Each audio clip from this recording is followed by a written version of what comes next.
नमस्ते, नमस्कार, जय हिंद, भारत माता की जय। मैं सत्यम ठाकुर फिर से स्वागत करता हूँ आप लोगों को दरोगा अड्डा पर और एक ज्ञान बिंदु जीएस एकेडमी का बिट्टू झा सर के द्वारा जो बायोलॉजी का पूरा बाइबल दिया गया है, पूरा ग्रंथ है एक तरह से, उसको हम पार्ट 1 अपलोड कर दिए सेल चैप्टर का और ये पार्ट 2 है। तो चलिए देखते हैं और इसको याद करते हैं। 100 नंबर तक हो गया है और ये 101 से शुरू है। कहता है कि डीएनए द्वि हेलिक्स प्रारूप को पहली बार किसने प्रस्तावित किया था? तो ये हो जाएगा आपका वाटसन और क्रिक ने। कहता है कि डीएनए द्वि हेलिक्स प्रारूप को पहली बार किसने प्रस्तावित किया था? वाटसन और क्रिक ने। 102 नंबर है, जीव द्रव जीवन का भौतिक आधार है, यह किसका कथन है? तो ये हक्सले का कथन है। जीव द्रव जीवन का भौतिक आधार है, यह जो कथन यह हक्सले का है। चलिए 103 नंबर, एक चीज और देखिए, यहाँ पे कहता है कि जंतु कोशिका में सबसे बड़ा अंगक माइटोकॉन्ड्रिया होता है। जंतु कोशिका में सबसे बड़ा अंगक माइटोकॉन्ड्रिया और पादप कोशिका का सबसे बड़ा अंगक प्लास्टिड होता है, इसको भी ध्यान रखेंगे। ठीक है। अब कहता है कि जीवद्रव शब्द का प्रयोग सबसे पहले किसने किया था? वह किया था पुरकिंजे ने। जीवद्रव शब्द का सबसे पहला प्रयोग पुरकिंजे ने किया था। जीवद्रव शब्द का प्रयोग पुरकिंजे ने किया था। चलिए, अब है कि माइटोकॉन्ड्रिया किसमें अनुपस्थित होता है, मतलब किसमें नहीं रहता है? तो जीवाणु में। माइटोकॉन्ड्रिया जीवाणु में नहीं होता है। माइटोकॉन्ड्रिया ईस्ट में होगा, कवक में ईस्ट में रहेगा, कवक में रहेगा, शैवाल में रहेगा, लेकिन जीवाणु में माइटोकॉन्ड्रिया नहीं होगा। अच्छा, माइटोकॉन्ड्रिया का भीतरी वलन क्या कहलाता है? तो वह क्रिस्टी कहलाता है। माइटोकॉन्ड्रिया का भीतरी वलन क्रिस्टी कहलाता है। माइटोकॉन्ड्रिया का भीतरी वलन क्रिस्टी कहलाता है। कोशिका भित्ति होती है पारगम। कोशिका भित्ति दोस्तों पारगम होता है, जो सेल वॉल होता है वो पारगम होता है। ठीक है। चलिए अगला देखेंगे, लाइसोसोम क्या कार्य करता है? तो अंतः कोशिकीय पाचन करता है। लाइसोसोम का कार्य है अंतः कोशिकीय पाचन में। ठीक है। तो लाइसोसोम्स कार्य करते हैं अंतः कोशिकीय पाचन में। कौन सा अंगक प्रायः जंतु कोशिका में उपस्थित नहीं रहता है?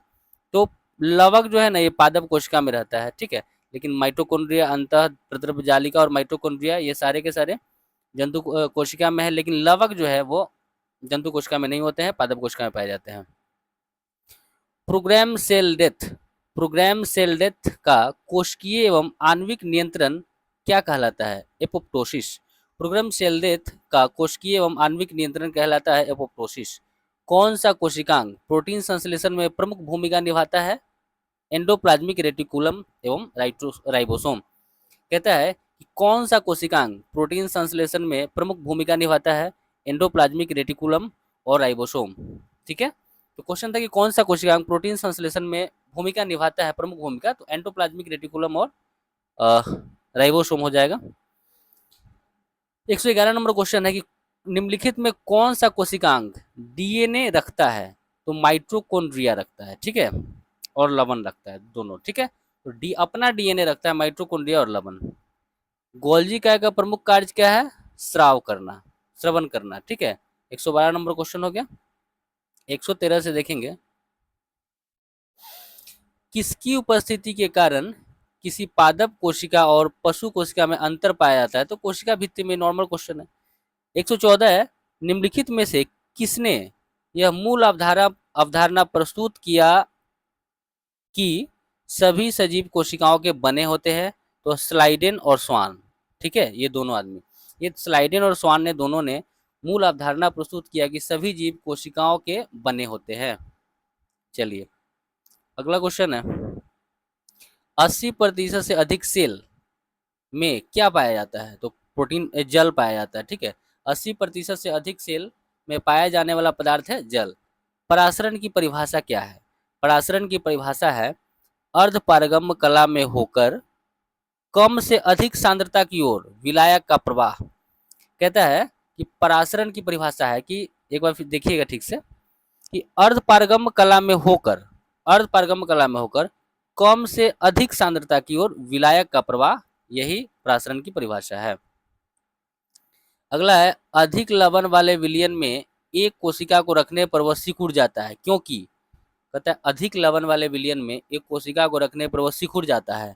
काहे के लिए क्यों सिकुड़ता है? कि जल बाह्य परासरण द्वारा बाहर निकलता है, क्योंकि जल बाह्य परासरण के द्वारा बाहर निकलता है। ठीक है। क्यों सिकुड़ता है? क्योंकि जल बाह्य प्रसारण के द्वारा बाहर निकलता है। 118 है, यदि एक कोशिका आकार में न्यूनीकृत होती है, छोटा होता है, यदि एक कोशिका आकार में छोटा हो जाता है तब वह एक विलयन में रख दी जाती है, तो ऐसा विलयन हो जाएगा हाइपरटोनिक। तो यदि एक कोशिका आकार में न्यूनीकृत होता है तब वह एक विलयन में, जब हो जाएगा विलयन में रख दिया जाता है तो हाइपरटोनिक वाला में, ठीक है, हाइपरटोनिक विलयन में रखेंगे तभी होगा। अगला है, एक कोशिकीय आयतन में बढ़ती है, एक कोशिका आयतन में बढ़ती है जब यह रखी जाती है एक अल्प प्रासरी विलयन में। एक कोशिका आयतन में बढ़ जाता है, मतलब एक कोशिका का आयतन बढ़ जाता है, वो कैसा विलयन में रखा जाएगा? एक अल्प प्रासरी विलयन में। बीज फूलते हैं जब जल में रखे जाते हैं अंतः शोषण के कारण। देखिए कहता है कि बीज फूल जाता है, काहे के लिए? जल में रखते हैं तो अंतः शोषण के कारण, ठीक है। 120 हुआ। 121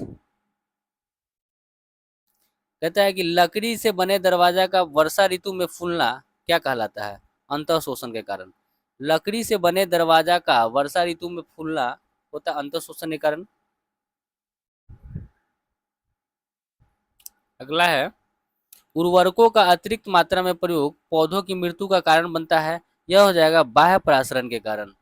उर्वरकों का अतिरिक्त मात्रा में प्रयोग पौधों की मृत्यु का कारण बनता है, ठीक है, मतलब अधिक मात्रा में जो उर्वरक दे देते हैं तो पौधा मर जाता है, यह बाह्य परासरण के कारण होता है। केंद्रक के विभाजन को क्या कहते हैं? इसको कहते हैं कैरियोकिनेसिस। केंद्रक के विभाजन को कहते हैं कैरियोकिनेसिस। केंद्रक के विभाजन को बोलेंगे कैरियोकिनेसिस। केंद्रक के विभाजन कैरियोकिनेसिस। अगला है, शरीर के वृद्धि एवं मरम्मत के लिए कौन सा कोशिका विभाजन उत्तरदायी है? तो समसूत्री या उसी को मिटोसिस बोलते हैं इंग्लिश में। तो कहता है कि शरीर में वृद्धि एवं मरम्मत के लिए कौन सा कोशिका विभाजन है उत्तरदायी है? तो समसूत्री हो जाएगा। कशेरुकु के वृषण में शुक्राणु का निर्माण होता है केवल मियोसिस और सूत्री में। कहता है कि कशेरुको के वृषण में शुक्राणु का निर्माण होता है केवल मियोसिस द्वारा, मतलब असूत्री विभाजन द्वारा। अच्छा, माइटोसिस में सबसे ज्यादा समय में पूर्ण होने वाली अवस्था कौन है? प्रोफेज। माइटोसिस में सबसे ज्यादा समय में पूर्ण होने वाली अवस्था है प्रोफेज। माइटोसिस में सबसे ज्यादा समय में पूर्ण होने वाली अवस्था है प्रोफेज। पादप कोशिका में साइटोकिनेसिस किसकी सहायता होता है? एक बार फिर से देखेंगे। पादप कोशिका में साइटोकिनेसिस किसकी सहायता से होता है? वह होता है कोशिका पट्टी के द्वारा। पादप कोशिका में साइटोकिनेसिस किसकी सहायता से होता है? कोशिका पट्टिका के द्वारा। पादप कोशिका में साइटोकिनेसिस किसकी सहायता से होता है? कोशिका पट्टिका के द्वारा। याद हो रहा होगा। कहता है माइटोसिस के सबसे कम समय में पूर्ण होने वाला अवस्था कौन है? एनाफेज। माइटोसिस के सबसे कम समय में पूर्ण होने वाली अवस्था है एनाफेज। माइटोसिस के सबसे कम समय में पूर्ण होने वाली अवस्था है एनाफेज। एक कोशिका के माइटोसिस द्वारा कितने बार विभाजन से 256 कोशिका बनेंगे? 8। तो जैसे ही आप 2 के पावर करते रहेंगे ना दोस्तों, 2 के पावर एक, फिर 2 के ऐसे करते हैं, 2 के पावर 8 करेंगे ना तो 256 पुर जाएगा, ठीक है, इसको ध्यान दीजिएगा। चलिए 130 नंबर क्वेश्चन कहता है कि क्रॉसिंग ओवर की घटना किस कोशिका विभाजन में होता है? क्रॉसिंग ओवर की घटना किस कोशिका विभाजन में होता है? तो अर्धसूत्री में। क्रॉसिंग ओवर की घटना किस कोशिका विभाजन में होता है? अर्धसूत्री में। पारगति मतलब क्रॉसिंग ओवर को ही पारगति कहते हैं, तो पारगति किस अवस्था में होता है? पैकिटिन में। पारगति किस अवस्था में होता है? पैकिटिन में। पारगति किस अवस्था में होता है? पैकिटिन में। 200 शुक्राणु बनने के लिए कितनी कोशिका मियोसिस द्वारा कोशिका विभाजन होता है? तो 50। 200 शुक्राणु बनने के लिए कितनी कोशिका मियोसिस द्वारा कोशिका विभाजन होता है? तो 50। चलिए 133 नंबर क्वेश्चन देखेंगे। टेलोफेज की विपरीत अवस्था कौन है? प्रोफेज। टेलोफेज की विपरीत अवस्था प्रोफेज। टेलोफेज की विपरीत अवस्था प्रोफेज। टेलोफेज की विपरीत अवस्था प्रोफेज। माइटोसिस में सेंट्रोमियर किस अवस्था में विभाजित होता है? एनाफेज। माइटोसिस में सेंट्रोमियर किस अवस्था में विभाजित होता है? एनाफेज। माइटोसिस में सेंट्रोमियर किस अवस्था में विभाजित होता है? एनाफेज। ठीक है, चलिए 134 हो गया। 135 को देखेंगे। कहता है निम्नलिखित कथनों पर विचार करें। समसूत्री विभाजन में कोशिका केवल एक बार विभाजित होती है एवं क्रोमोसोम भी एक बार विभाजित होती है। कहता है कि समसूत्री विभाजन में कोशिका केवल एक बार विभाजित होती है और क्रोमोसोम भी एक बार ही विभाजित होती है। अच्छा, अब आता है अर्धसूत्री विभाजन में कोशिका दो बार विभाजित होती है और क्रोमोसोम भी दो बार विभाजित होती है। ये दोनों बात सही है। ठीक है, तो क्या देखें कि समसूत्री विभाजन हो जाएगा। जब समसूत्री विभाजन होगा तो कोशिका केवल एक बार विभाजित होगा और क्रोमोसोम भी एक बार विभाजित होगा। लेकिन अर्धसूत्री विभाजन में कोशिका और क्रोमोसोम दोनों दो दो बार विभाजित होता है। ठीक है, चलिए निम्नलिखित में किस कोशिका संरचना की खोज फोंटाना ने किया था? तो केंद्रिका। केंद्रिका की खोज फोंटाना ने किया था। केंद्रिका की खोज फोंटाना ने किया था। केंद्रिका की खोज फोंटाना ने किया था। ठीक है, प्राणी के जीवन इतिहास में समसूत्री विभाजन का कार्य निम्न है। प्राणी के जीवन इतिहास में समसूत्री विभाजन का कार्य क्या होता है? तो बहुकोशिकीय जीवों में वृद्धि, जो बहुकोशिकीय जीव है उसमें वृद्धि करना ही समसूत्री विभाजन का कार्य होता है। इसको ध्यान देंगे।